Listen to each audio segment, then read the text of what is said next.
there, Cheesemeisters, and welcome back to the Peach Pod After Dark. I'm Jeff. What's a Nubian? I And almost joining did me that. on the other end of the internet, my cuz-host. I'm Leslie, and did you know I always wanted to be a dancer in Vegas? Bitch, what you don't know about me could just about be squeezed into the Grand Canyon. Ow. This week, Cheesemeisters, we are talking about Chasing Amy, the 1997 That Was a Shared Moment masterpiece. Written and directed by Kevin Smith of Clerks and Mallrats and Dogma fame. Starring Ben Affleck as Holden, Joey Lauren Adams as Alyssa Jones, Jason Lee as Banky, not Banksy. Banksy stole his name, I think. Wow. One assumes. Ethan Suplee as the fan, who's like talking to him at the beginning and at the end of the movie. It's also, not for nothing, the guy who couldn't see the sailboat. And Earl's brother. And a bully on Boy Meets World. Oh, But well, he's 4 a out of 5 poet. ain't bad. He's a poet writing bully. He evolves. Oh, good. Got to do Yes. that. King Mustafa Obafemi as Hooper X, Kevin Smith and Jason Mewes as Ray and Silent Bill. What? You still haven't seen Jay and Silent Bob Strike Back. That's what Jason Biggs thinks their character names are Oh, for the Blunt Man and wow. Chronic movie, a.k.a. Ray. Well, obviously, I haven't watched that yet because I feel like we're going to hit all the other movies that come before that, and I should watch them in order. Yeah, no, I mean, that makes total sense. We are watching this in conjunction with Season 5, Episode 31, P.S. I Love You, Part 1, because there's a lesbian. Happy Pride! That's right. We did it. Honored our brethren and sistren the only way we can. Yes. By randomly choosing this movie because of Allison and her getting out of the burn unit. Yeah. Our spelling connection is Carmen Llewellyn. She was in an episode of, or not an episode, she was in the Mod Squad movie. She is Kim, who she shared a moment with. Oh.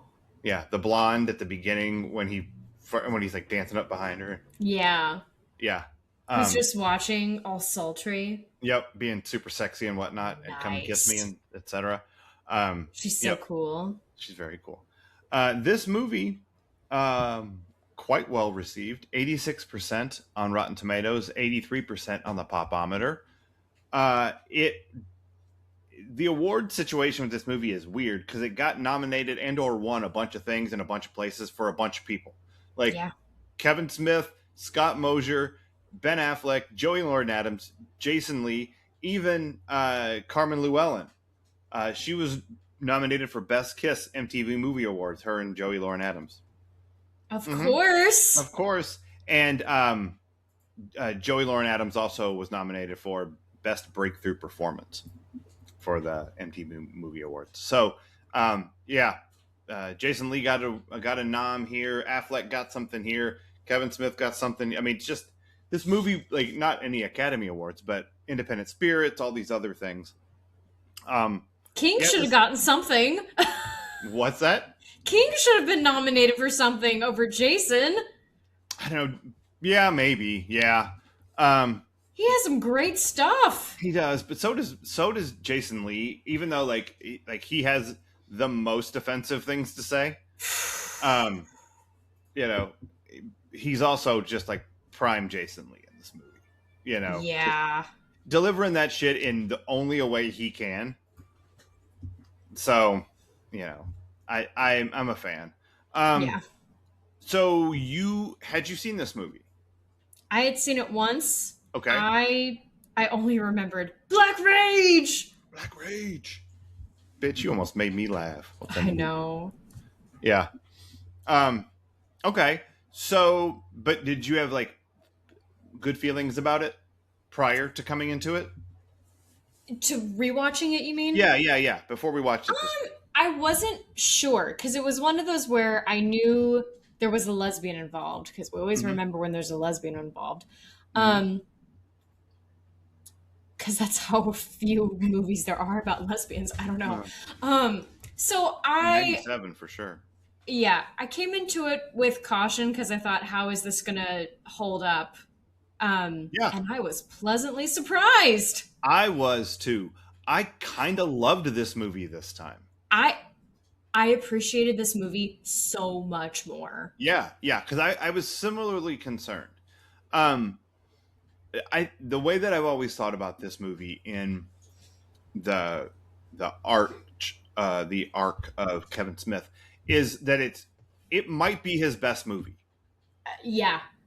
It's definitely not his funniest. So, and when this movie came out, like I had obviously seen Clerks and Mallrats. I was part of the problem. Sorry, Kevin, with Mallrats, in that I didn't go see it in the movie theater.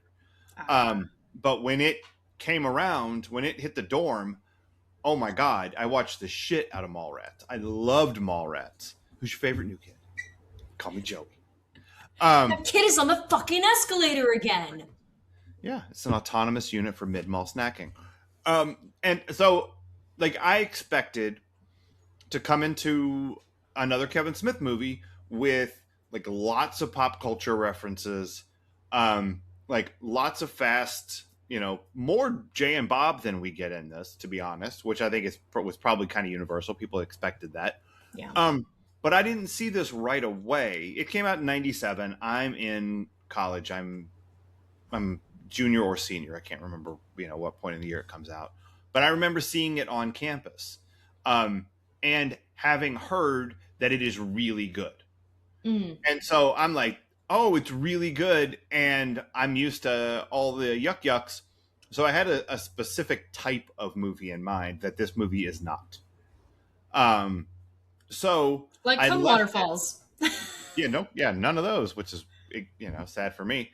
But no, I just expected it to be more like Mallrats. Okay. Or more like Clerks, where it's, people talking about the Death Star and shit. And, random observations about life and 37 in a row and all that kind of stuff. And this wasn't that. So I left it thinking, well, that was really good, but it's not my favorite one of his movies, And then Dogma came out, which is like, for someone raised Catholic, is pretty spot on amazing. Yeah. And then Jay and Silent Bob Strike Back is, I think it's his funniest movie. It is joke zaniness. Oh, yeah, I love it. And then he's done a lot of other stuff. Some of it's super fucking weird and really interesting, and some of it, whatever. And some of it fun, some of it good. The Clerk sequels have been really good, I think. But this one, I thought, white guy in 97 takes on queer relationships. Yeah. I'm wondering here, almost 30 years later, how deftly that was handled. And straight white guy here. So, whatever, take my opinion about this with all of the salt required. But it felt like he really looked at this in an interesting way, handled it pretty deftly, picked it up, turned it around, looked at it, sat it back down again, kind of messy. But like, it wasn't this cut and dry, clear cut. Could it just been like real reductive? And it's not. It's super. I don't know how many movies we get today that are this observant of the different types of relationships that people could have, or willing to call out the fact that a man is more upset at his girlfriend's past experience with multiple genders than just the fact that she's been with women. Like, right. Yes. And to go back just a little bit, I read somewhere that Kevin Smith had Guinevere Turner, I think was her name, who worked on this. She's the one who I think she worked behind the scenes mostly, but she was the singer who brought up who Oh, calls okay. Allison up. But she apparently is lesbian, and like he asked her to like also have a hand in the writing, or at least look over it. Like, Mm, this is not verbatim, this is just I got to glance over one thing today in between my brain trying to suffocate me. understood. Yeah, Don't let your brain around pillows. I don't even know if that's the best way to describe an impending migraine, but today was a challenge. But here we are. You made it, I did. and and proud we are of all of that. Thank you. Yeah, little above achievers. Um, yeah, I just like I thought it was like in less capable hands. This movie could have been a movie about a guy who falls in love with a lesbian and turns her to straight with his magic dick. You know, and and then like and like up until finger cuffs, it seems like it might be that way. You know, like they're not presenting it that way, but her No. friends think of it that way. You know, when so Yeah. like it could have gone that way, um, and that would have been meh. I mean, it's so reductive. And Right. like, you know, by the end, I was just like, there was no fucking mention. And I know there wouldn't have been, but I was still pissed, or just not pissed. I was sad. I'm like, really? Not even one mention of bisexuality? You all you had Jason Lee be the voice for people saying that lesbianism is a joke because people don't ostracize lesbians the way, or you know what, I can't even speak on this clearly because all I've read historically is not anything clear and cut and finite. But like the stuff that Jason Lee says as a Uh huh. about lesbians, that shit is definitely out there.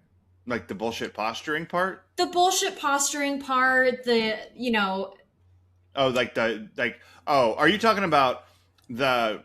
Here's four roads and $100 bill in the middle, and over here you've got a man-friendly lesbian, and down here you've got a man-hating dyke, and here you've got Santa Claus, and here you've got the Easter Bunny. That part let where he's me like, which one of them gets the money? It's the man-hating dyke because the other three don't fucking exist. let me think Like for a that minute. idea. I think I think what I mean is that he treats all lesbianism like it's a joke. Like it's nothing to be, like it's not on the same level as being gay. And Mm, like women who like other women just hate men. That's why they are with each other, because they hate men. right. The way, I mean, he's Jason Lee is obviously the character. I'm going to talk Banky. Right. Banky is obviously homophobic, Right. but he has a lot of hatred for lesbians in this. Yeah. And mostly well, you know what? I don't even want to give Banky the benefit of the doubt that he's just pissed at this one for stealing his friend. No, he clearly has a problem with lesbians at large. And but everything he says is as reductive as if he were talking about a straight woman, Mm-hmm. because again, this character is supposed to be a certain type of male. Right. And I forget where we were. Oh, so again, with all of that being brought up, with all of the exploration of sexuality and why we are together, and and then the fighting over whether or not a person is allowed to have been experienced before they're with the love of their life, like in all of that, you didn't think to have any kind of conversation about buys? Um. Again, I I mean, know it's sure, 97, but they existed. sure, but They I knew think they that existed. I think that that's what I mean. I'm not even sure if that's the right label for Alyssa. But Yeah. you know, like because I don't know the firm definitions of all these things, but she's definitely not gay, and she's definitely not straight. She is something else. She's bi, she's omni, she's pan, she, whatever the word is. Yeah.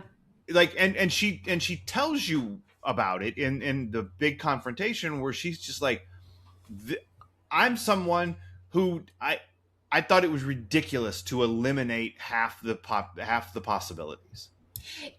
She's And someone who feels open to me, you know? Yeah, yeah, but she's obviously she's attracted to both genders. So whatever label you put on that, I don't know. I don't particularly care, but because it's not about me. Like I'm sure if that label is you, that label matters to you. That maybe they use it, maybe they don't use it, but it's definitely part of the story.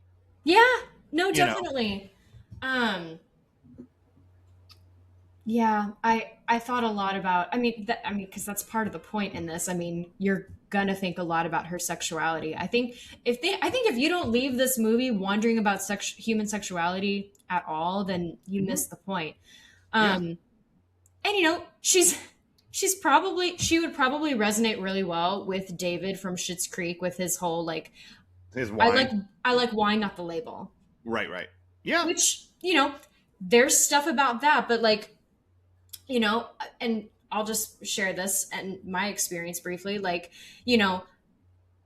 when I first realized I was queer, I felt more in line with Pan. uh huh. But now I also know that bi plus is a thing, which is essentially the same thing. But ultimately, I kind of feel like David in that, like, I like, you know, I like wine. I don't care for the Right, label. And right, like, right, some people will like that, some people won't, and that's okay. Just like some people will like this movie and some people won't. right. Like, Yeah. So our conversation has been weird, and I'm not surprised because the movie does a lot of zigging and zagging.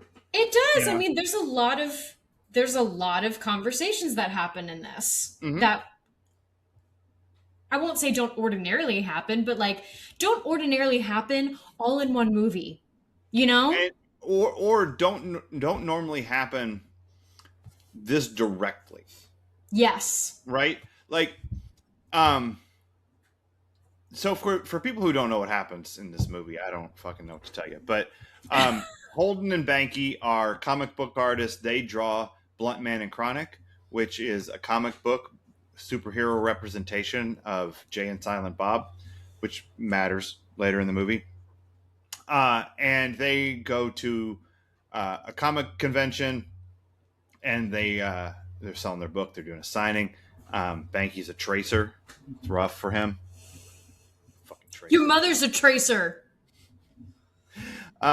So yeah, that's going on, and then they go into a panel for I can't remember if they call it minority or diversity, whatever they call it for like the women and the lesbians and the gay people and the black people Oh, I all in missed one room. that. Oh Yeah, my there's god. like one of those printouts in the strung across the like the cheap ass dot matrix printouts. Yes. Um, and Hooper is up there talking, and he's a militant black creator. His character is was it Honky and the Coon or something? I can't This remember white hating. I don't something. want to say it. I can't remember what it was. Something, yeah, something crazy. And they're all friends. There's a whole "what's a Nubian" and he shoots Banky kind of thing that happens. It's Shut pretty the funny. fuck up. Black Rage. They're trying to tell us that we all want to be white. Yeah, yeah, and and there was Star Wars conversation. He does Yes. talk about Darth Vader and Luke Skywalker, little Aryan white boy. Um, kind of rough. Um, Luke just taking strays, and that's when Holden meets Alyssa, and they all go out and they hang out, and he's like, "This chick's really cool. I'm kind of vibing with her. She's vibing with me. Where they got a whole thing." And like the next day, Hooper's like, "Hey, come on to a party. Miss Alyssa Jones wants you to be there." And by the way, Hooper queers a $3 bill. Yep. He's got the image that he's having to project for his comic book character and that is not him IRL. So he invites them because Alyssa was like, "Is Holden going to be there?" Which is like, okay, I don't understand what Alyssa's doing here at this point. I don't either, and also other than reducing him to just being a guy, I did not understand where he got off saying, "Oh, she loves me." All you all did was talk. Yeah, but there was a connection. Not that deep. They shared a moment. Weren't you listening? They shared a moment. I think he's delusional. I mean, maybe. But it worked in his favor. It did. And I'll say this about Miss Alyssa Jones.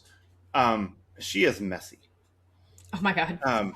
She's messy from the start because she invites Holden to like this lesbian bar that I hope has 2 fire exits. I couldn't confirm, so I'm a little worried about that. Lesbians cause house fires, everybody. We all know this. They don't cause it. Oh my God. Look, they showed up, house caught on fire. You explain it to me then. It's called faulty wiring. It's called no one looked over this house because there are a bunch of Greeks just waiting to get drunk. That is not the story I was told. That's all I'm saying. Oh my God. 90210 is weird. What can I tell you? You're not wrong. But she invites Holden over, presumably because she liked hanging out with him, and unless her radar is off, like she should have been able to tell that he was into her.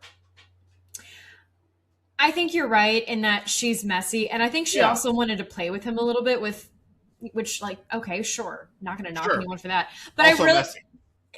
Very messy. I think she thought, oh, this would be so funny to see these 2 very straight guys in this bar. Yeah, and then she does the song and she makes out with the lady there, and then they end up they end up at a table where Banky is giving a treatise on his feelings about giving cunnilingus. He is not in favor anymore. Boo! Never date this man. I know. And his complaints are twofold. One, he would like a little more direction, a little more. You're doing right. You're doing wrong. Go to the left. Go to the right. He's like, not for nothing, but I let you know how you're doing. I would appreciate the feedback. Is his position? Has he ever asked? I don't know. Banky, probably not. So then shut the fuck up, Banky. I'm not saying he's right or wrong. I'm just saying what he's saying. No, I know. I know what you're saying. And then the other complaint he has is too much physical harm has come to him in the process of performing this act. And boy, does Alyssa feel that, because then they get to comparing scars, which I did not realize until like a year and a half ago, how dead on a reference that is to Jaws. Of the 3 men in the boat showing their wounds. Oh my God, you're right. Yeah, it's a Jaws reference. The whole scene is a Jaws reference about eating pussy. That's fantastic. It's so amazing when like that's so. I mean, it's funny before that because of all like the injuries they have and stuff, and the stories behind them are funny. And then you're like, oh, I see what you did there, Kevin Smith. God damn it, you son of a bitch. It's so funny. It's the same way that I realized it when I was watching it, but Tusk is Psycho. Like the structure of the movie Tusk is exactly the same as the structure of the movie Psycho. Got it. Guy starts out one way, he disappears, people back home start looking for him, and they get a cop, and the cop is Johnny Depp in this case, and it's pretty funny. And then they go and he's not dead, but he's been turned into a walrus because weird. But it's Psycho, So, all I'm saying is Kevin Smith makes references too. It's not just Tarantino. Oh, absolutely. And this Jaws one is pretty great. but Holden's pissed because he thought he was like on a whatever here, and he wasn't. Even though they played a lot of darts directly at the camera, where the dartboard apparently was like under the camera, which is like a weird place for a dartboard to be that low. Wow. But that's the thing. I've seen Kevin Smith chastise himself for the way he frames the shot in this movie, because there are so many two people facing the camera with a flat wall behind them scenes in this movie. There's this one, there's the skee ball. When they're on the swings, there's a little bit of a difference, but it's still just two people and a flat background facing the camera. And the bullshit posturing speech between Banky and Holden, they're both sitting on a couch facing the camera. Like, there's just so much of that in this movie. It's all proscenium, Yeah, yeah, I mean, I think it speaks highly of the writing then that I didn't care. right. Like, but The rest of the also movie works so well that you go, not a filmmaker, like yeah, not a filmmaker. no, me either. But Yeah. I like having heard him say it, and then watching it this time, I'm like, there's a lot of that. Like, it's just Well, lock the camera down and talk. and I was so glad I thought to look because when they're arguing in the rain and he starts walking away, you can see the camera people following him Oh, in, really? Oh, I in the didn't see it. windows. It's Oh, so great. I didn't see that. That's funny. I was like, oh, I love that so much. Yeah. So they have this whole their meet cute, and they decide to become best friends, and then there's a montage of best friending. They're montaging, and Banky is not a fan. Because like Holden bailed on him on a road Because he's trip. a little bitch.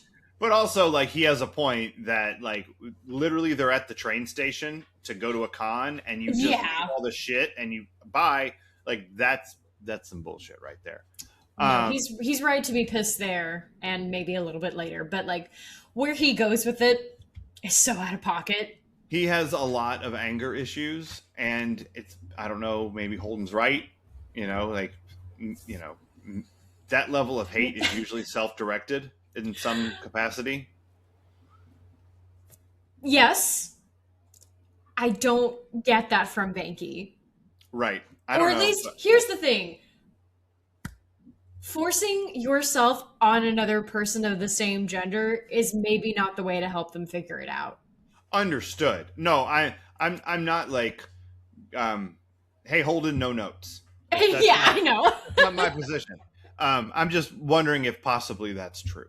Like he might not have been 100% incorrect, Holden, at the end of this movie. You know what? When Banky becomes VP and is passing legislature, then sure, I'll make more. Then that's probably more true. But for now, since all he's doing is tracing, yeah, he can trace, so he's pretty good at it. He adds depth and character to the piece. well, he needs to add depth to his own psyche and vernacular. That's true, because he uses a lot of slurs. Yeah. He's slur positive. Oh my god. In this film, and he's getting more and more angry at Holden hanging out with Alyssa, because he's like, you're wasting your time. She's going to hurt you. She's gay. She's not interested in you. Like, you're making a fool of yourself. I wish you would stop it. Also, slur. Yeah. So there's like those are the messages. And then in the rain, Holden unburdens his soul, and it does not go awesome. Like, he gets his ass chewed quite a bit. She's real pissed at him. She gets out of the car in the rain, and he chases her in the rain, and comes back to the car in the rain, and and she kisses him in the rain. It's rainy. It's hug, make out, hug, make out. Yeah. And then they're dating, and everything's going great until finger cuffs. Banky comes in. He went and did some fucking digging, and he finds her high school yearbook, and it turns out that she has a sexual history. I know. And that should be it, but it's not because it's the 90s and Holden is insecure and her sexual history is non traditional. Oh, let's not keep that whole experience background to just the 90s. I've definitely Fair. had guys say some things that I'm like, ah, well, this will not be going further. That's fair. Totally fair. Um, no, but this is the 90s and Yeah. that is what happened. Um, and they have a real awkward conversation at a hockey game. Um, that was another two people with basically a wall behind them facing the camera situation. Yeah. Um, and then they have a huge fight outside where she unloads on him and gives like her entire history Yeah. and is like, fuck you. Like, this is like all the way Yeah. and leaves. And then he comes up with a solution, which is we should all have sex together. That'll probably fix it. Oh. And Banky says, sure. And she says, go fuck yourself all the way. No. And Banky says, oh, thank God. Yeah, thank God. But not before they smooch. They did smooch. Well, it was a non-consensual smooch, but sure. Understood. But that happened. I'm saying. Yeah, no, it absolutely happened. I love how she played it in this scene because it could have so easily turned comical, the fact that he was suggesting a threesome, but it's obviously not meant to be funny in this context. No, it's not. And it doesn't land funny for her.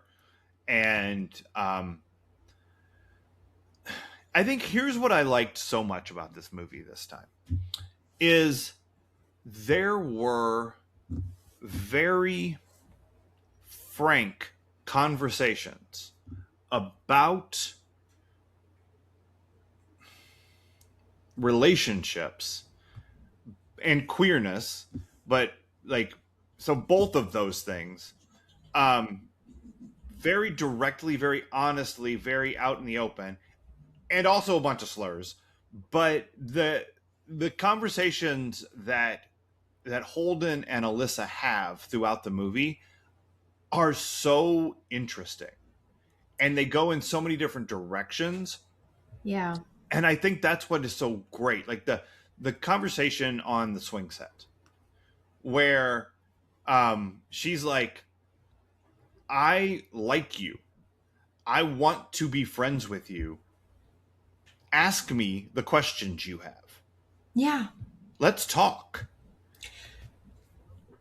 Go ahead. I really like the conversation. You know, even though a lot of the conversations with Banky are full of hostility on his end and not from someone who really wants to learn, I think those conversations are handled really well. The debate about like, well, what is your definition of fucking then? Does Right. it only include penetration? You know, Right. what is your definition of virginity? You know, Right. like the only That's thing the missing from standard.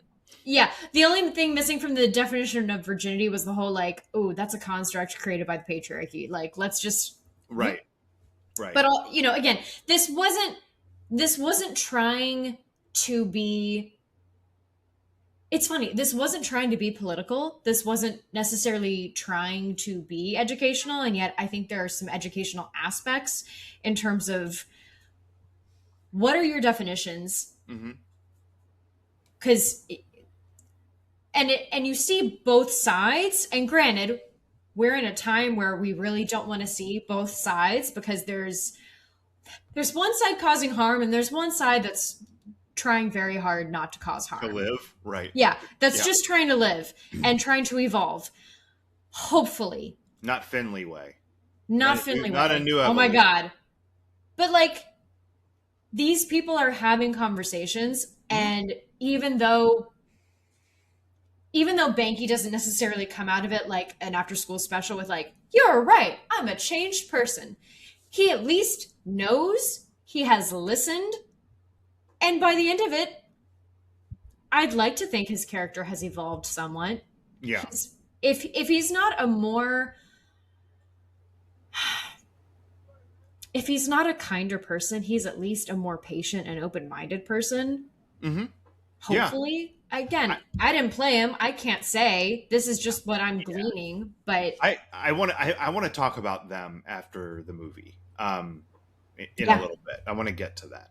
Um, but I wanted to sort of keep with these little conversations No, that Holden absolutely. and Alyssa are having, because the next one they have after the swing set, um, like is I mean like the skee ball thing is funny. It's all about playing skee ball. Um, but then they have the conversation, which and this is a queer rom com, Yeah. like not just in like that definition of queer, but it's also a queer rom com in that it's a weird rom com where they do Yes. the things, but they do them strangely. Yes. Like they have the meet cute, but the meet cute turns into the friends thing, and then they have Mm-hmm. the falling in love monologue, and then they get together and the big first kiss, and then they have the problem, which is finger cuffs, which is a real specific problem. It um is a very unique problem. yeah, and then they do the breakup, and then you do the get back together, which are all rom-com things. Yeah. But like all of those they're weird in their execution and in what happens with them, in part because there's three people involved in Yeah. a lot of these conversations. But in the I love you scene, where Holden gives your standard rom-com I love you speech, the one that ends with you had me at hello. Yeah. Like that's the response you're supposed to get when you give that speech in the rom-com. And what he gets is no, it's your problem. I Fuck don't you. Yeah, it's your fault that you chose to bare your fucking soul about it. Like now I got to carry this shit around. That's not fair. You're blowing Yeah. up my life. Like Yeah. for you this is just everything's hunky dory, and for me it's my whole social circle is gone. You know, Yeah. it's like she's dating a regular cast member on a show and she's a guest. Where and then they get married and no one she knows shows up at the wedding because she doesn't have any friends anymore. Yeah. It's just his friends. Yeah. Like that's what's happening to her here because of the tribalism of my group and your group, and the fact that she's fluid between these groups. Everybody. And yet, I mean, we know she's fluid between these groups, but from the movie standpoint, at least, I don't know if it's from the movie or the characters, but the characters don't speak in a way that suggests it's fluid. They speak in a way that suggests now she's straight. Right. Sure. Then, Right. or like, and I mean, and she becomes ostracized by her friends, which is really unfortunate. And I would say probably not the experience that everyone would have in that situation, because again, I don't know, you don't choose who you love. That just happens. Mhm. You can choose who you date, but you don't choose who you love. Yeah. And Sometimes even, you're a werewolf and you fall in love with a baby. oh god, You Sometimes no, crazy stuff happens. no, we are not condoning that bullshit. And just to be clear, when I say choosing who you date, like I, we within know. reason, I'm Look, just I get to make Twilight jokes. The movie's fucking stupid. Hashtag it's Renesmee. stupid. Hashtag Maleting. Oh my god, they're the same thing. God fucking damn it. And then they have the big blow up argument where she lays where his position is, I can't get my head around this. I Yeah. just can't. And and I get it. Like that's a reaction. You know what I mean? Like Yeah. that's a reaction that a human might have. I'm not I'll saying it's the coolest reaction. It's no, not a great reaction. I'll give him this, because for one thing, when they were doing the whole we're friends thing, she absolutely doesn't owe him any information about her Right, past. sure. men, women, anyone, any other gender. Does not owe him that. Once they get together, though, She needs to quit telling him his is the only D. yeah, it's girl. Why She's are you playing? messy. She's messy, and also like, okay, you're part of the problem too, thinking that or playing into the whole like, oh yeah, well, I've got to make sure he feels like he's the only one that he's the Right. only D I've ever had. Bullshit. Yeah. Stupid. Anyone who needs that from you It's a problem. needs to This go is to a therapy. this is a sloppy relationship. Well, and I You mean, know? a lot of relationships when you're that age are. A lot of relationships at any age can be sloppy, to be clear. Mhm. I've watched the Four Seasons. There you go. Hey, Yeah. that show's got me nervous about aging. I don't know. They're my cohorts. I don't know. We haven't finished season 2 yet, so I don't know what happened. But it's probably something crazy. Oh yeah.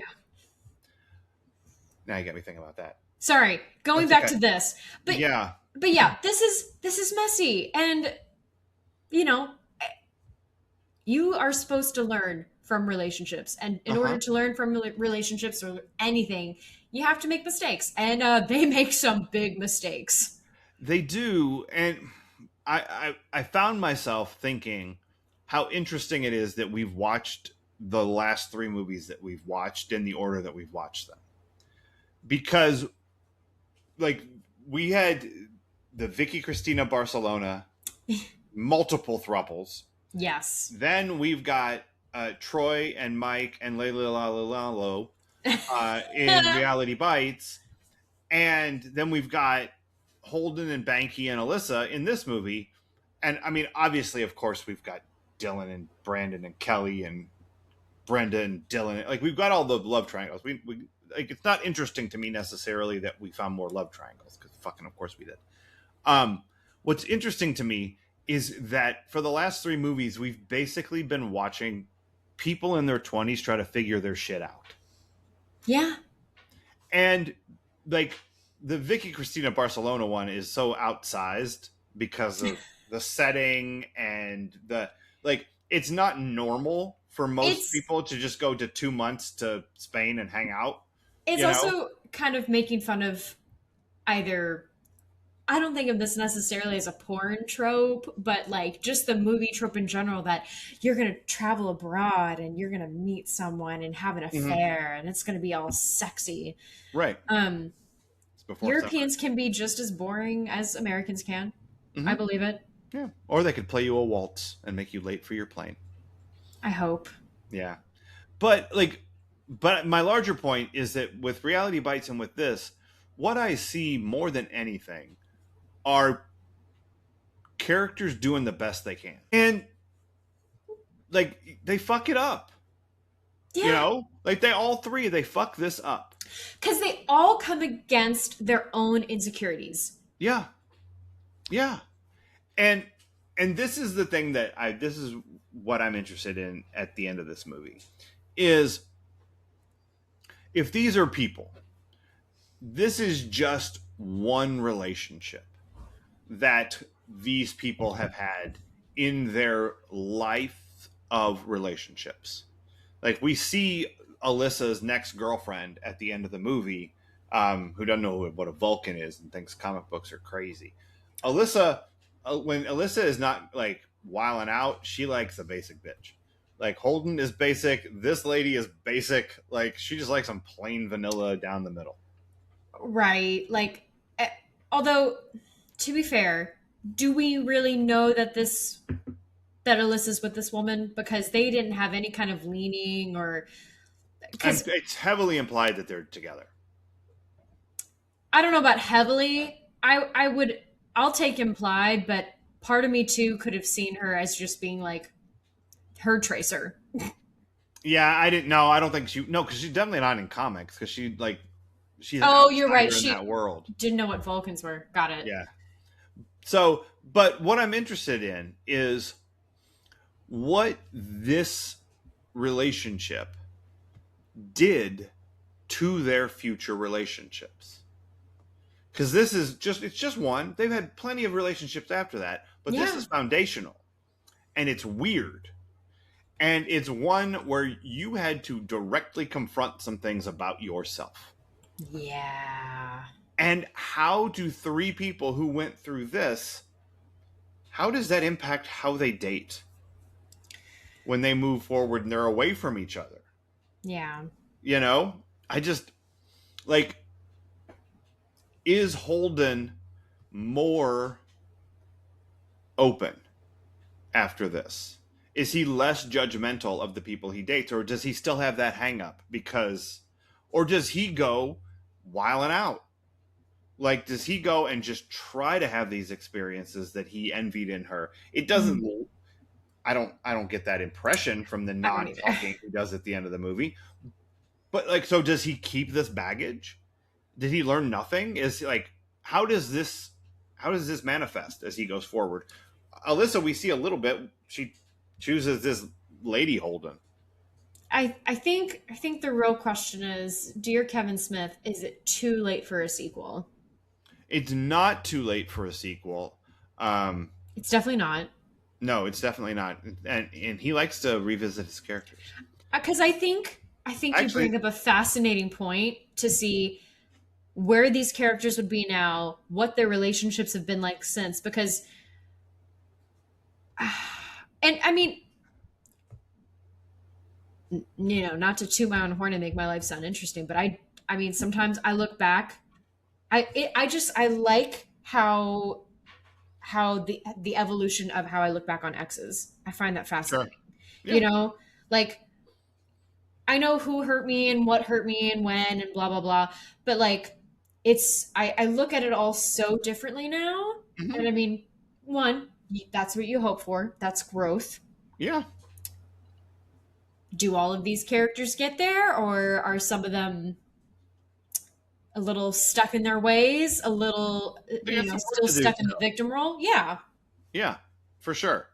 Um, I found this one. I did the same thing, like the looking back with this one. And it wasn't quite as dramatic as the Reality Bites, Yeah. for me.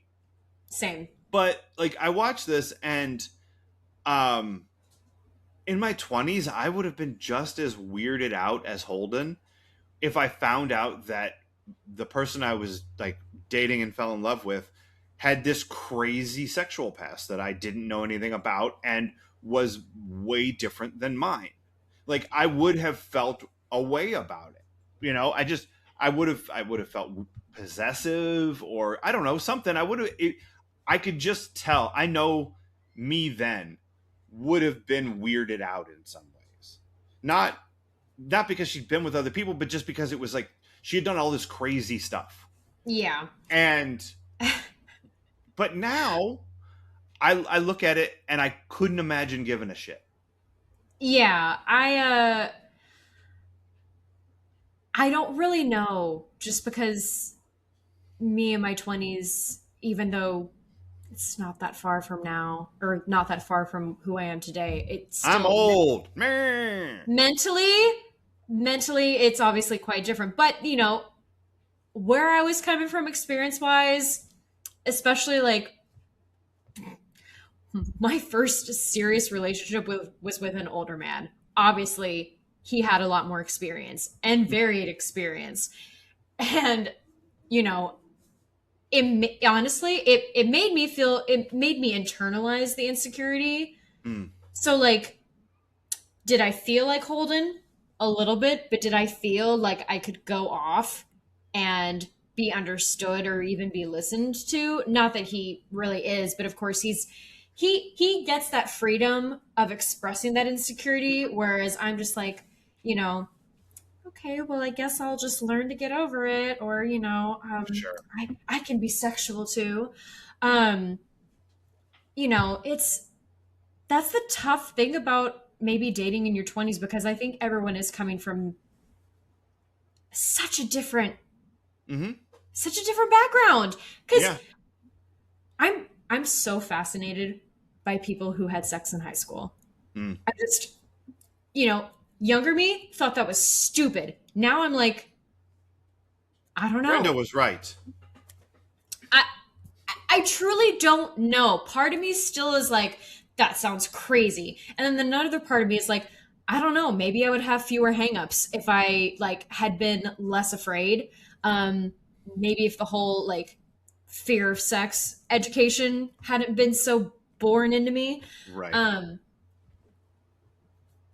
so yeah, I forget where I was going. Oh, I just like I said, everyone in their 20s is coming from a different place, and I don't know Mhm. why. But the 90s was all about, well, everyone is having sex in their teens, so Right. you all should just be used to it. But she has obviously had a lot of experience. Hmm. Yeah, and and as she talks about her experience, because I don't want to say explains, because fuck everybody who thinks they need an explanation of someone else's sex life. Word. But as she talks about her experience and like, that like I was in a different place then. I was looking for different things then than I'm looking for now. Well, And it's worth noting too, none of this is coming from a place of having been traumatized, having it forced on her. She wanted to explore. yeah, She wanted to explore sexuality and all of that, and that should be lauded. yeah. Like that's incredible. You And, had all these experiences and you're like, I'm done with that. I want love. And it's like, mhm. I mean, you can have both, but And not for nothing, like another way this movie could have been bad is if the message had been she did all of these things and this is what you get. yeah. Like that could have gone that direction. Like, that's not the kind of person and storyteller that Kevin Smith is, but it could have gone. I mean, a movie like this could have landed that way. I guarantee you a 90210 story could have been landed that way. Like I where the mean, message you get from it is Jesus, that's fucked up. yeah. You know, but this movie, to its like growing credit, doesn't do that. She does again. She doesn't explain herself. She's not asking for forgiveness or No. permission for the experiences she's had. She is just saying, "Yeah, I did those things because that's who I was." Yeah. And those experiences were valuable to me, and it's not where I am now. That's not what I want to do now. And when he comes back and says, I need to catch up and I'd like you involved, and she's like, no, I don't want to do that with you. Yeah. And that, like, again, this movie, it's a zigzag, right? Like you get Black Rage followed by, the bitch you almost made me laugh. Like there's a zigzag there that, like, that whole scene, and then Hooper being gay, and then Alyssa being gay, and then the fact that she falls for Holden is a zigzag, and the fact that she rejects his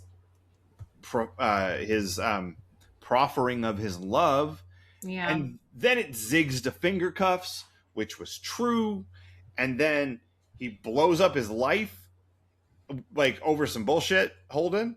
And then he pitches this threesome in the moment of the movie that's supposed to be, we figured it out, we're going to get together and we're going to end with a dirty, dirty threesome. Um, and then it zigs when Banky says yes, and it zags when she says no. And it just keeps doing this whole movie. And because every time Alyssa talks about her experience and what she wants and what she's done and what it means to her, um all of those scenes are character specific. Mm-hmm. They're very nuanced. She's not broad brushing any of this stuff. This is No. specifically what this character went through and did and chose, um and this is what this character wants now. And because it's so detailed like that and down to the character in specific, it's this movie is a relationship movie that I've never seen before. And It's I, really forward thinking. yeah, And I in 30 think years since I haven't seen anything like it. I was going to say, I really think people should revisit this movie because Mm-hmm.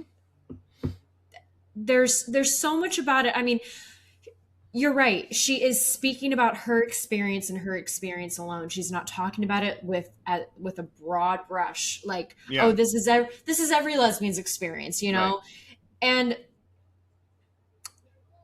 that makes it, at least for me, makes me feel more comfortable, Yeah. makes me feel less alone, Hmm. and um, and you know, we talked about this a little off air, but just like hers is such a different our experience does not converge really, like Right. Right. Right. other than like falling in love and being messy in your 20s, Yeah. sure. Holden and um I have the same clothes. That's about it. you know, like no one experience fits all. Yeah. And you know, the I think the only thing I found to be the slightest of problems, only because of where we are in society, is in her monologue to him when she's talking about, like, you know, I didn't get into this, or I'm not into this because of some family values bullshit, Right. like, and I didn't want to limit myself. Like, her monologue feels more like she came into queerness out of choice. And Yeah. of course, there's people bump a lot on that now, and I get it. But at Yeah. the same time, like, that is still an option. Just Hmm. because choice should not be relegated to everyone in who they love or what they do. Like, listen, if I could love something other than actually, no, I want to stop that right there. I don't want to make this about Yeah. careers. I mean, Yeah. But I know what you're but saying. also professional callings are a thing too. But Hmm. no one is punishing me for being an actor or choosing to pursue a life in the arts, like people are That's because they punishing know you're. who they That's because they know love. your safe word. What is my safe word? I don't know, but that's why they're not punishing you. They stop.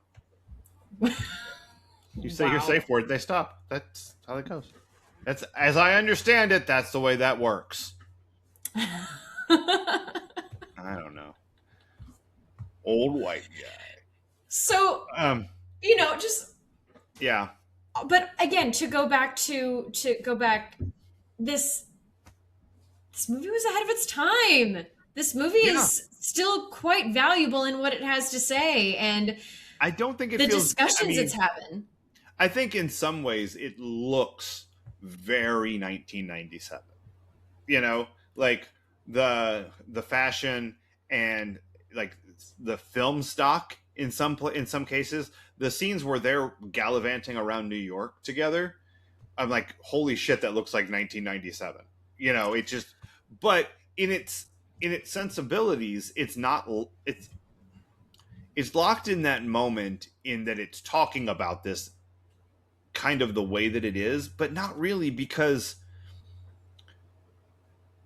people people today still don't interrogate in movies relationships that are this complicated. Yeah. And so like it's not it's of its time because it looks like it's of its time.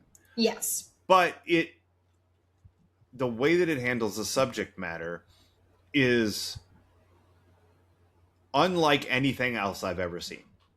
And I So I think that's what can't I place it in mean. time. It's the conversations that happen. It's Yeah. the the dialogue, and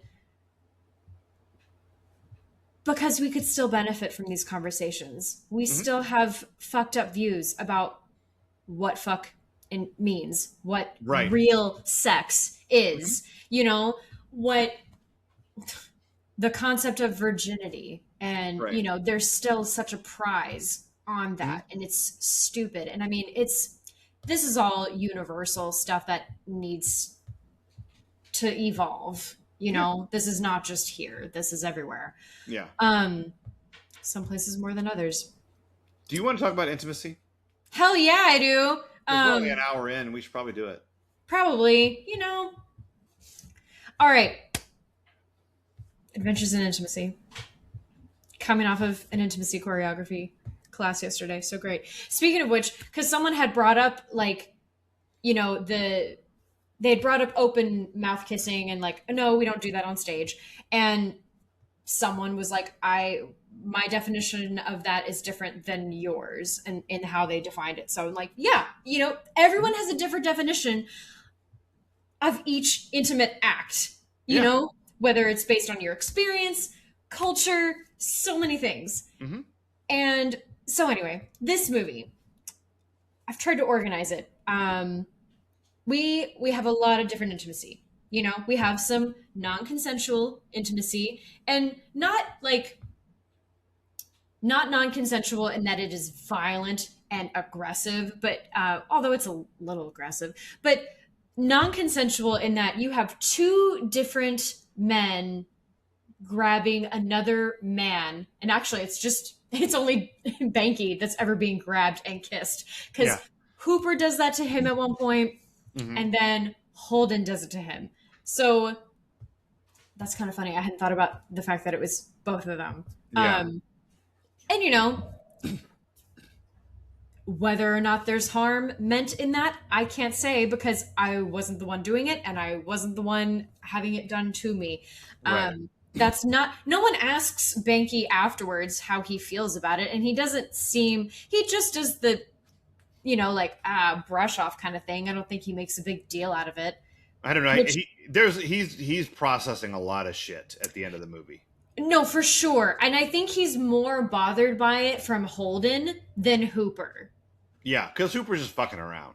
Hooper, yeah. And Holden is making not a big leap, but he's, pointing out that you maybe, like we already said, maybe you're homophobic because you're homosexual. Right. Every accusation is a confession. Oof. A lot of kissing in this, obviously. From the two background people making out on a car. Yeah. To which someone eventually mounts the other person. I think it was a guy, but they had them so layered up. It must have been cold or something, because you can't really see shapes. You just see the shapes that, they're, again, mostly of like him being, or someone being on top of another person on a car. Yeah. And, it's a little funny. Let's see. Passionate kiss post song where she walks off stage, goes over to the girl, and they start making out. Yep. Best Kiss nominee, MTV Movie Awards. Woo! Sure, I get it. People were itching for lesbians, but not in real life, just for the male gaze. Or I don't know. Could be multiple reasons, Yep. You were 7. What do you know? I mean, I didn't see it then.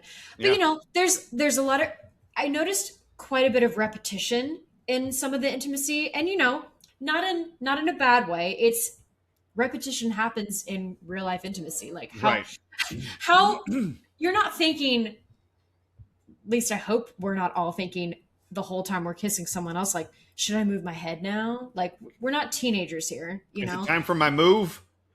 Oh my God, yeah. I'm ready. I got my move. It's right here. Oh Lord. I don't have 2. I got 1 move. Are you ready for it? Oh God. Yep. No. So yeah, lots of like fast movement, arms, head movement. They're giving us the definition of a passionate kiss for the 90s. There's also, actually, we'll stick with kisses for now. I mentioned this earlier, when it's in the rain and they fought after he's revealed that he loves her, and she's like, fuck you, how dare you, you're blowing up my life. She runs back in and they embrace, and then they're making out.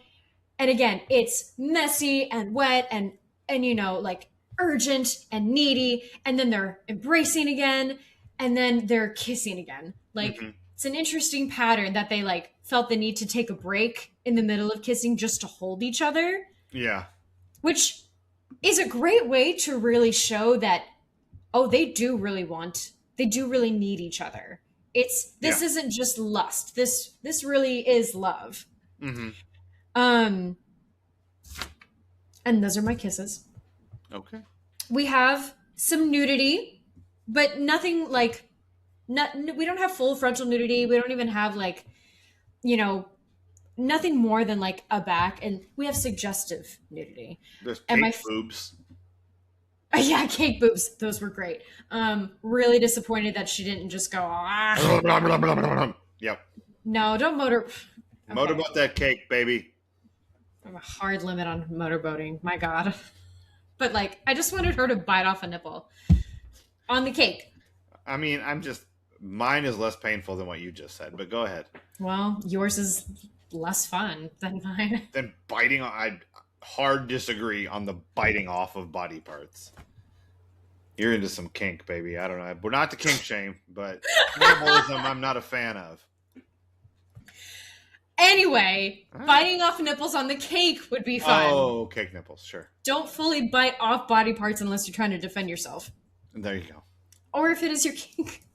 Yeah, sure, weirdo. We've talked about blood play, and no, not my kink. Anyway, I really liked the sex flashbacks because they were, I mean, one, they're funny, but I just loved how alluring and suggestive they were. Like, you just see an abdomen and hear it, and then you hear the sound. It was a really like the cat jumping on.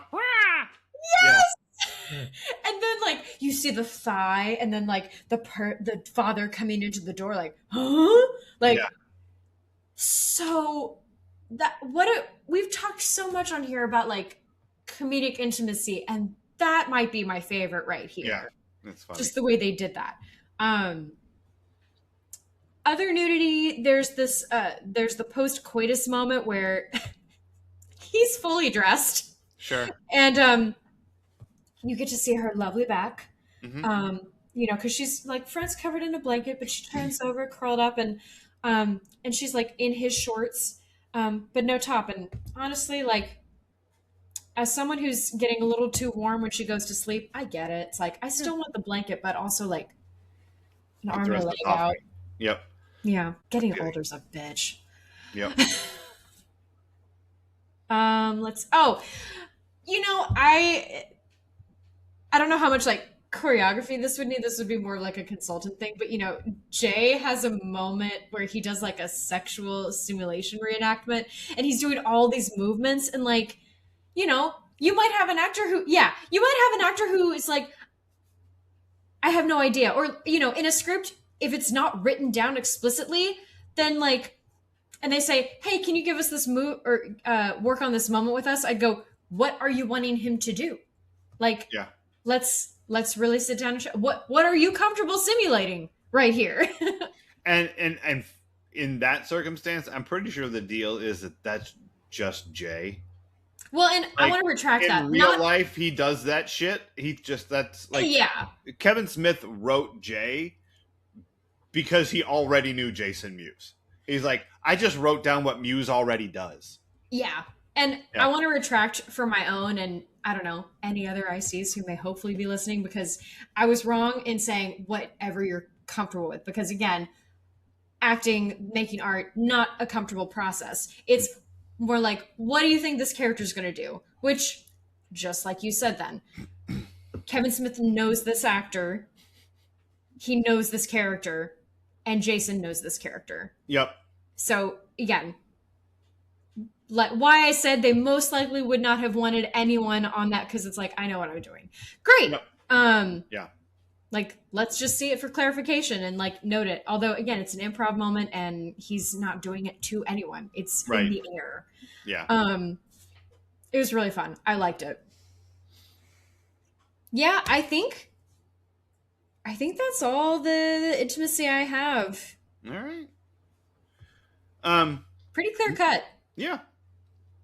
Needle Drop Force this week. This is a pretty solid soundtrack to it. It doesn't rise to the level of some of the other 90s ones that we've talked about, I don't think.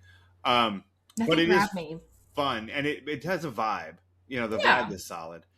It does have a real solid Run's House needle drop, and anytime you can drop Run DMC, I'm fully in favor. And he does it in Dogma too.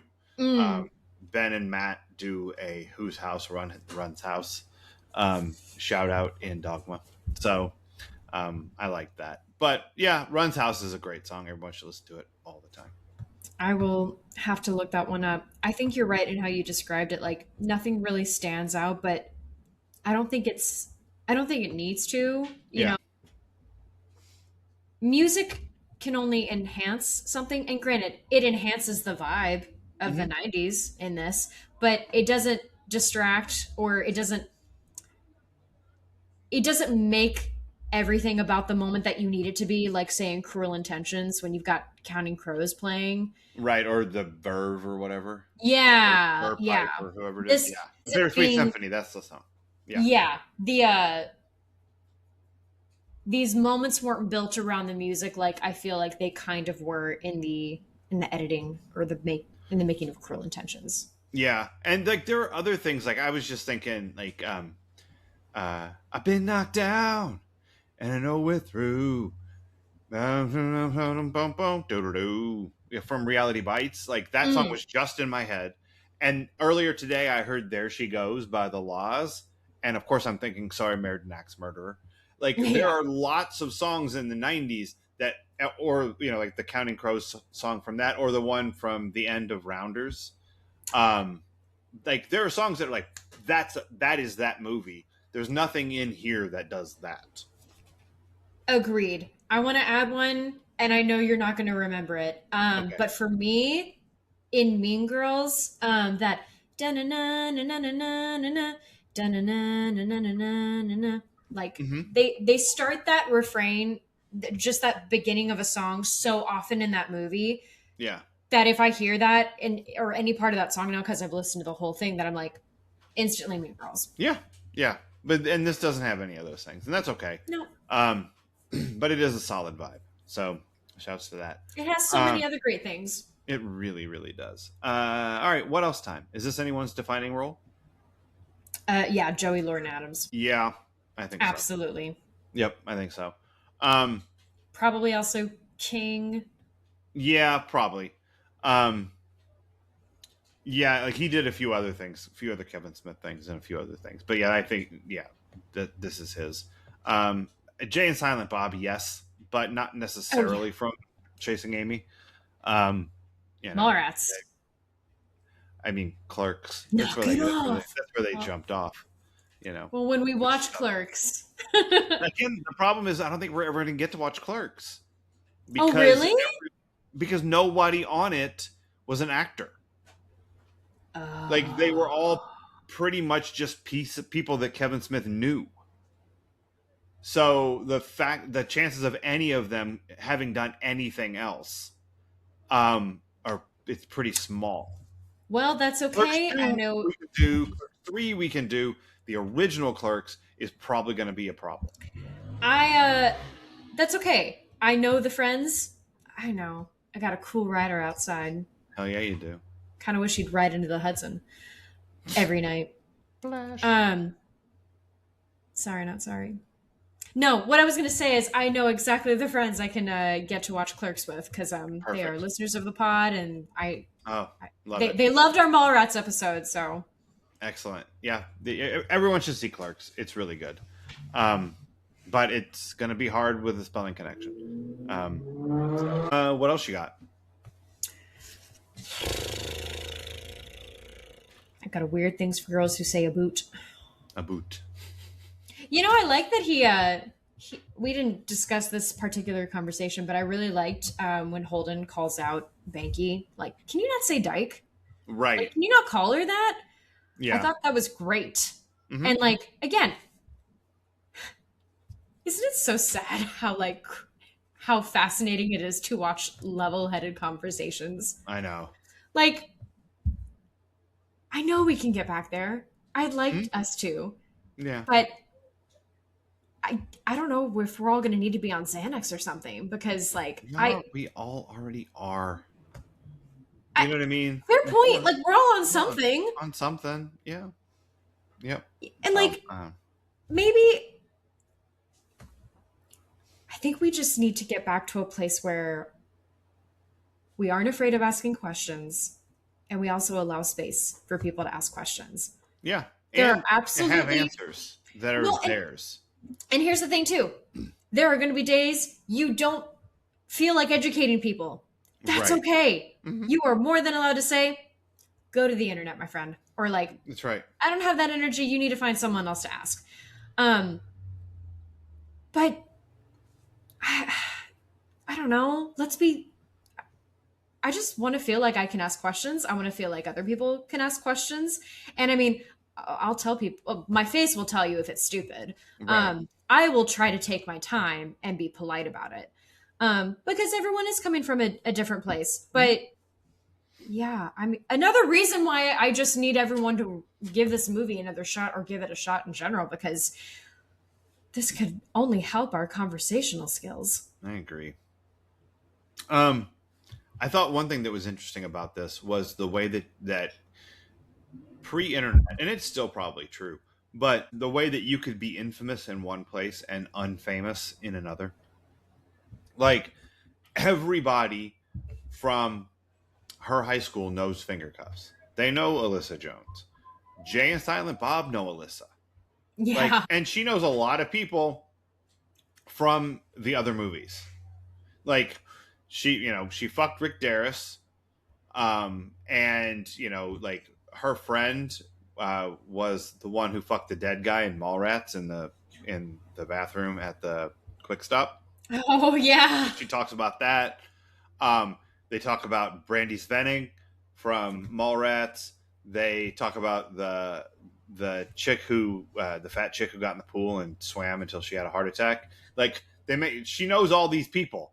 And when Holden tells Jay and Silent Bob that he's dating Alyssa, they're like, finger cuffs? Like, Yeah. I can't believe you're cool with that. Like, everybody knew her.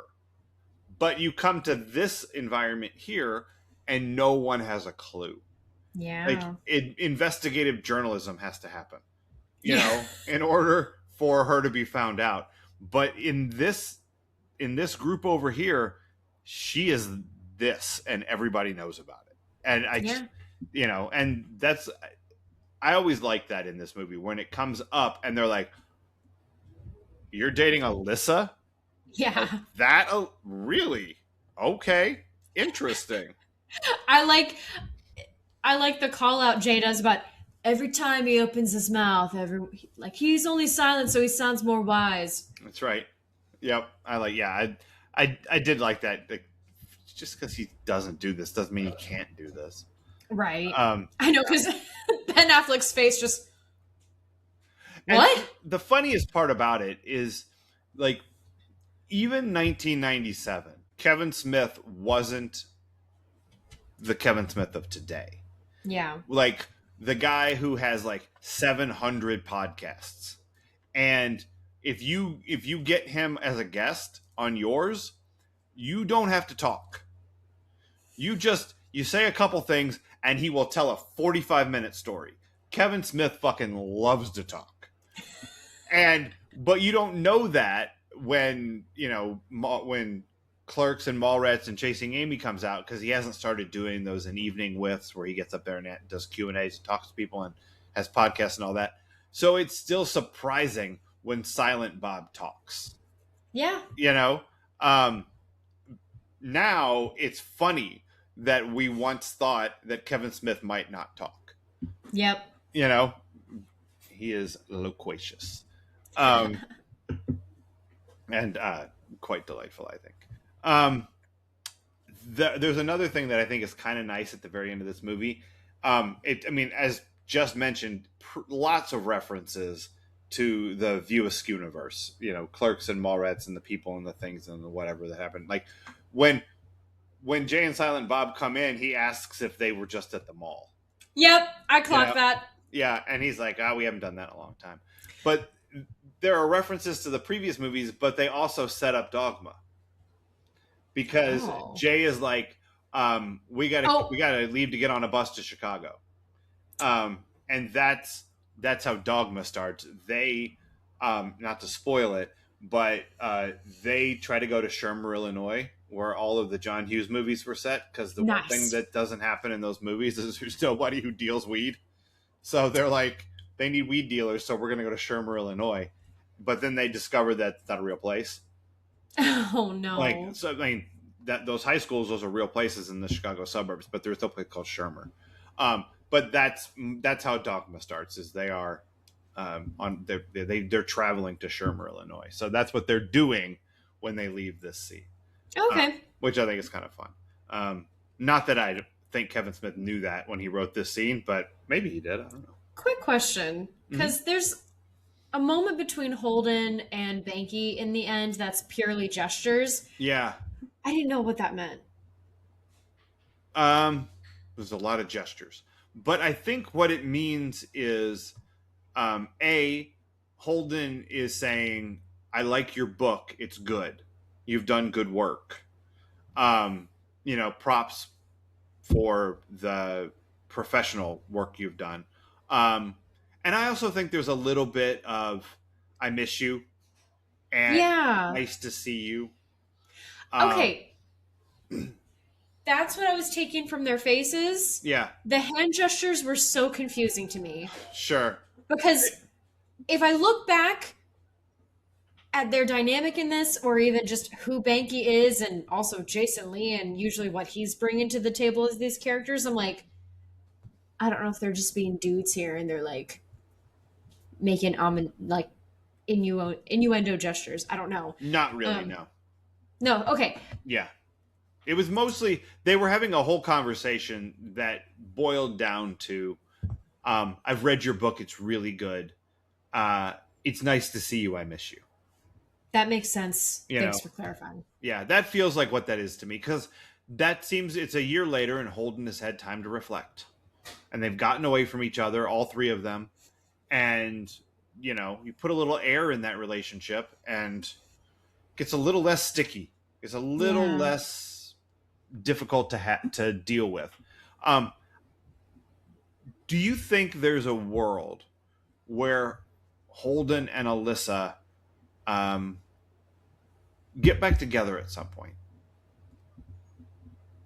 I don't see why not. I don't either I mean, because they're especially with the way that they look at each other in the end, yeah, near tears. yeah, Oh yeah. yeah. Like, And I don't remember Holden comes back in Jay and Silent Bob reboot. oh, Like Affleck comes and does a thing, and I'm pretty sure he's back as. The problem is he's played different characters, and I think it also at one point he's Ben Affleck. But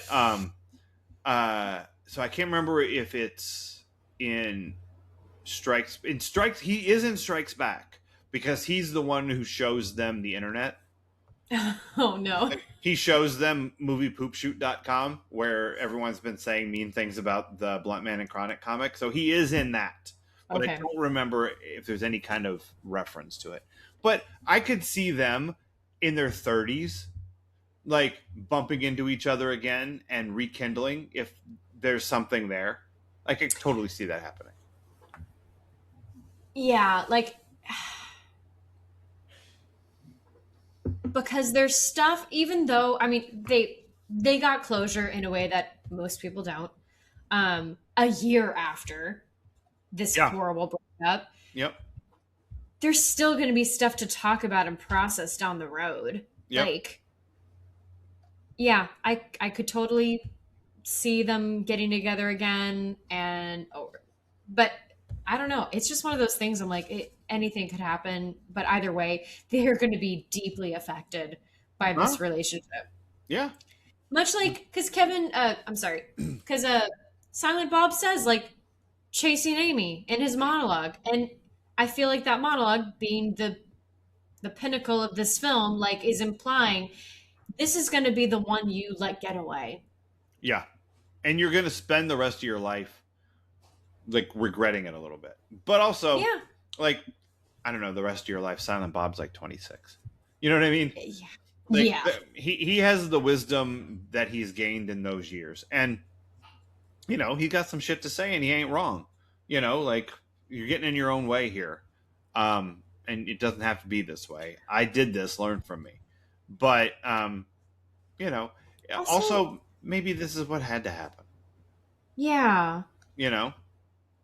I was Like just thinking too about how like sometimes what is love for you in this moment, later on you're like, Right. that wasn't a healthy love. That Right. was like, this was love out of settling, or um Hmm.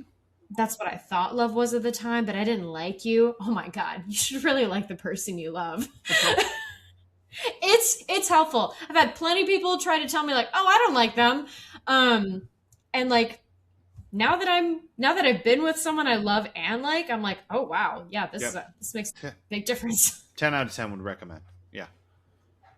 Because as I've Yep. gotten older, I like people a lot less. Yeah. So It's fair. What is this the EST of for you? I think this is the chattiest film about sexuality and sexual exploration. That's pretty. That's pretty accurate. Yeah. I had trouble with this because I would like to say that it's like the Snoochie Boochist movie, but Yeah. it's not because So, they say Snoochie Booches way more in other movies than they do in this one. yeah. Um, although I Who the did, fuck says snoochie booches? yeah, Who talks like that? baby talk. That I liked quite a bit. I love the Jay and Silent Bob scene in this movie.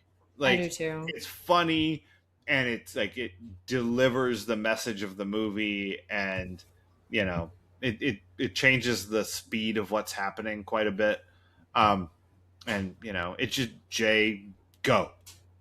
You Yeah. know, just go ahead, do it. Just be Jay. Yep. Um so yeah, yeah, I don't know. Snoochie Booch assist is works enough for me, I suppose. There you go. Um, but here's what I do know. Once again, we have proven my theory that everything comes back to Aaron Spelling. Even chasing Amy. Nooch. So join us here next week, Cheesemeisters, when we watch season 5, episode 32, P.S. I Love You, part 2, which Leslie has seen now, and I cannot wait for us to talk about. I have no regrets about wearing the hat. Good. Shouts to Elle, who might be really mean. Hard to say. I don't know. We got to talk about Elle. So much. Was that her name? That's Elle, yeah. I forgot that was her name. Yep. Lots happened today. Sure. Yeah. And then join us here next Friday when we watch Bullets Over Broadway because it's a movie about a guy who gets funding from the mob and has to cast the mobster's girlfriend in the show. Listen to the sound of my voice. Oh my God. Yep. Shouts to that. She went for it. She said, oh, you want bad? We're going big bad. And I'm Yeah. fine with it. Yep. You haven't watched much Curb Your Enthusiasm, have you? No, I haven't. There's one of the most recent seasons.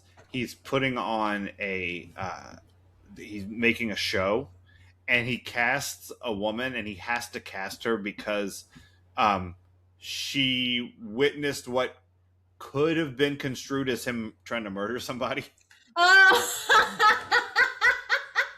And in order to like keep her quiet, he casts her in the show, and she's the worst. And she's the worst in the funniest way you've ever seen. Like in one sentence, she could be like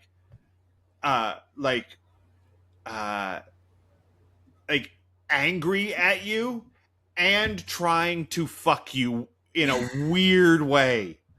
And like and it's not the same emotion from like the beginning of the sentence to the end of it. She is so funny. So I can't recommend it highly enough if you want to watch someone act like they're bad at acting. Yeah, because I think it's a fascinating. Shame, but wow. yeah, but this lady's pretty bad. Listen to the sound of my voice. Yeah, but until then, Cheesemeisters. Never take your eye off the man. Peace out. Who's